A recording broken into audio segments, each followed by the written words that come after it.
এটা কি কাজ হচ্ছে? কি তুলছো? হুম, এগুলো কি পড়ে বিছানায়? এগুলো কি পড়ে আছে? কে করেছে এটা? এই যে, কে করেছে এটা? আমাকেই চোখ। এটা কে করেছে? কে করেছে এগুলো? ফেলেছে কে এগুলো? এগুলো বাটি থেকে বিছানাতে এলো কিভাবে?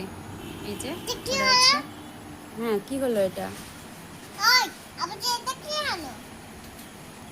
আব্বুজি কিভাবে বলবে এটা কি হলো? তুমি বলো কিভাবে হয়েছে এটা? তুমি ফেলে দিয়েছো? এটা ভালো করেছো তুমি? কাজটা খুব ভালো কাজ। তাহলে খারাপ কোনটা? হুম? এগুলো সুন্দর করে গুছিয়ে বাটিতে তুলো, হ্যাঁ? আর ফেলবে না কোনোদিন, ঠিক আছে?